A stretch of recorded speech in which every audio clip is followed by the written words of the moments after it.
अनामिका कौर। आइए नजर डालते हैं अभी तक की खास खबरों पर। श्रीमान जी, अपना परिचय दीजिए। मैं राष्ट्रीय प्रमुख समाजसेवी अरुण कुमार। आज आप ये प्रार्थना पत्र किस विषय में दिखा रहे हैं? यह प्रार्थना पत्र जो है दोनों, एक जो है यहाँ के नगर पंचायत अशासी अधिकारी निजामाबाद को है और एक जो है एसडीएम साहब तहसील निजामाबाद यानी उप जिला अधिकारी निजामाबाद को है और जनपद आजमगढ़। यह दोनों विषय एक ही है। विषय क्या है अब बताना चाहता हूँ कि विषय क्या है। मैं अपने परिवार के द्वारा और खुद स्वयं लगभग 11-12 वर्षों से संघर्ष कर रहा हूं कि नगर पंचायत निजामाबाद के अध्यक्ष पद को अनुसूचित जाति महिला अध्यक्ष पद के द्वारा निकाय चुनाव कराया जाए। यह मांग मेरी जो है 2013 से चली आ रही है और वैसे तो 12 से चली आ रही है। 13 से यह मांग जो है मेरी उजागर हुई है। लखनऊ जेपी गांधी स्मारक पर विधानसभा के बगल में लखनऊ में गांधी स्मारक है, जहां गांधी प्रतिमा, वहां पर मैं अनशन पर बैठा हुआ था। यह दिसंबर की बात है और सिटी टाइम न्यूज़पेपर में आउट हुआ था कि महिला अनुसूचित जाति के द्वारा नगर पंचायत निजामाबाद का आरक्षित किया जाए। तब से यह मांग चली आ रही है। लगभग 11-12 वर्ष हो गए हैं और शासन प्रशासन को अनेकों प्रार्थना पत्र दिए गए। राज्य निर्वाचन आयोग को दिया गया, केंद्रीय निर्वाचन आयोग को दिया गया, मानव आयोग महिला अनुसूचित जाति आयोग को दिया गया, केंद्र को और राज्य को भी दिया गया और महामहिम राज्यपाल जी को दिया गया और महामहिम राष्ट्रपति जी को दिया गया, माननीय मुख्यमंत्री जी को दिया गया और जो है यहाँ के जिला अधिकारी महोदयों को दिया गया, मंडलाधिकारी को दिया गया, निकाय निर्देशक लखनऊ अधिकारी को भी दिया गया, विधानसभा अधिकारी को दिया गया और यहाँ जो है सभी को अवगत करवाते हुए सिर्फ 2 जो है अधिकारीगण महोदय बचे हुए थे, नगर पंचायत और तहसील निजामाबाद के। इन्हीं लोगों के पास यह आदेश मेरा रुका हुआ है, ऑर्डर रुका हुआ है। हर जगह से आया है, हर जगह से हमको जो है घुमाया फिराया गया और बहुत हम लोग जो है इस चीज के लिए संघर्ष। हमारे यहाँ पर नगर पंचायत निजामाबाद में अनुसूचित जाति की महिलाओं के लिए बहुत बड़ा भेदभाव है। इस जाति को कोई वोट नहीं देगा, कोई वोट इसलिए नहीं देगा कि वो जाति का बड़ा भेदभाव है। यहाँ हिंदू मुस्लिम की लड़ाई भी रहती है और जाति को तो कभी भी इन लोगों ने मौका नहीं दिया। जब से हमारा भारत देश आजाद हुआ है, अनुसूचित जाति महिला की कोई भी महिला अध्यक्ष यहाँ नहीं बन पाई और ना इसको आरक्षित किया गया।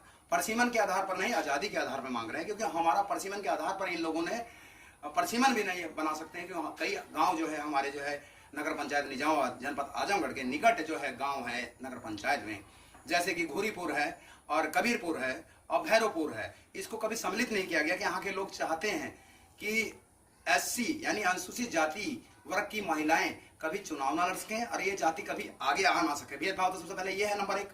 दूसरा, हमारी जाति के साथ यही भेदभाव नहीं, पूरा उत्तर प्रदेश में भेदभाव है और देश में भी है। हम लोगों को जो है आरक्षण का लाभ जो है छोटे छोटे जो है पदों पर दिया जाता है, यानी जो वार्ड मेंबरों का और सभासदों का दिया जाता है, अध्यक्षों का नहीं दिया जाता है, मुख्यमंत्री का नहीं दिया जाता है और प्रधानमंत्री का नहीं दिया जाता है।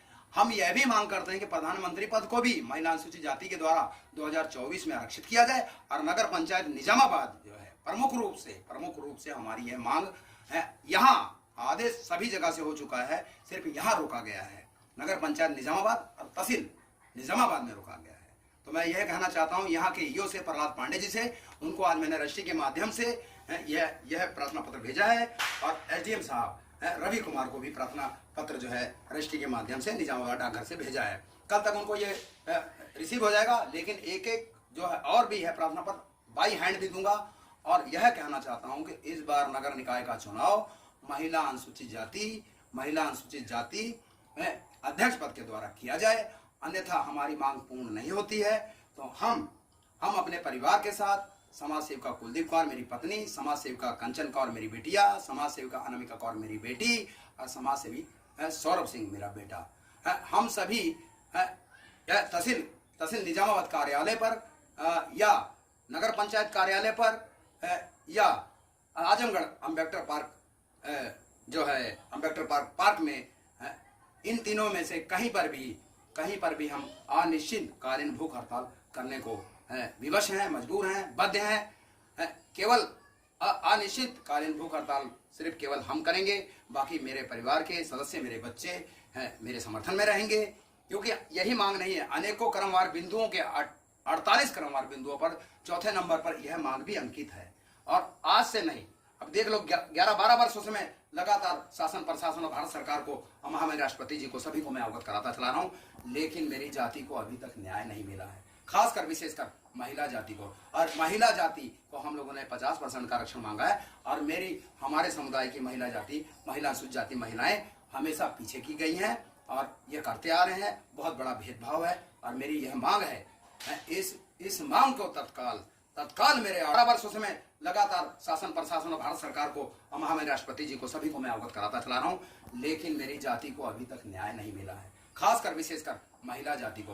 और महिला जाति को हम लोगों ने 50% का आरक्षण मांगा है, और हमारे समुदाय की महिला जाति, महिला अनुसूचित जाति महिलाएं हमेशा पीछे की गई हैं और ये करते आ रहे हैं। बहुत बड़ा भेदभाव है और मेरी यह मांग है, इस मांग को तत्काल मेरे ऑर्डर को दिया जाए। और इस बार का नगर निकाय चुनाव नगर पंचायत निजामाबाद का अध्यक्ष पद महिला अनुसूचित जाति के द्वारा किया जाए, यह मेरा आदेश है। मेरे आदेश का पालन हो, अन्यथा मुझे अपने प्राण भी त्यागने होंगे, चाहे नगर पंचायत निजामाबाद कार्यालय में, और चाहे तहसील निजामाबाद कार्यालय में SDM साहब के पास, उनकी चौखट पर, या ईओ साहब की चौखट पर नगर पंचायत निजामाबाद में, या मुझे अपने अम्बेडकर बाबा के चरणों में अम्बेडकर पार्क आजमगढ़ में प्राण त्यागने भी पड़ेंगे, तो मैं संकोच नहीं करूंगा, क्योंकि मेरी जाति की लड़ाई है, हमारी जाति की लड़ाई है। और मैं जाति में पहले मेरे महिलाओं को, बहन बेटियों को, जो महिला हैं उनको प्रथम दर्जा है यह मिलना चाहिए। इस बार नगर निकाय पंचायत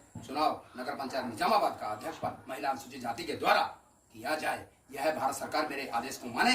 यहाँ के ईओ साहब और SDM साहब तहसील निजामाबाद के तत्काल हमें ऑर्डर दे, तत्काल हमें जो है इसका जवाब दे। यदि नहीं किया जाता है और चुनाव तारीख से पहले मुझे ऑर्डर नहीं मिलता है और नहीं ये हक मिलता है, तो मैं विवश हूँ अनिश्चितकालीन अनशन करने के लिए, भूख हड़ताल करने के लिए, और मजबूरी में बाध्य होऊंगा अपने आप को आत्मदहन करने के लिए भी। मेरी बात को ये गंभीरता से लिया जाए, इस बात को जो है चेतावनी के रूप में भी लिया जाए, क्योंकि बहुत पीड़ाएं झेला हूं मैं अपने समाज के लिए, पूरे देश के लिए लड़ा हूं, मैं भारतवर्ष के लिए लड़ा हूं, राष्ट्र के लिए लड़ा हूं। यहाँ माननीय प्रधानमंत्री जी से, महामहिम राष्ट्रपति जी से यही कहना चाहूंगा, तान ना बनने दिया जाए, मेरी बात को स्वीकार किया जाए, मेरी विनती को स्वीकार किया जाए। यह मांग मेरी तत्काल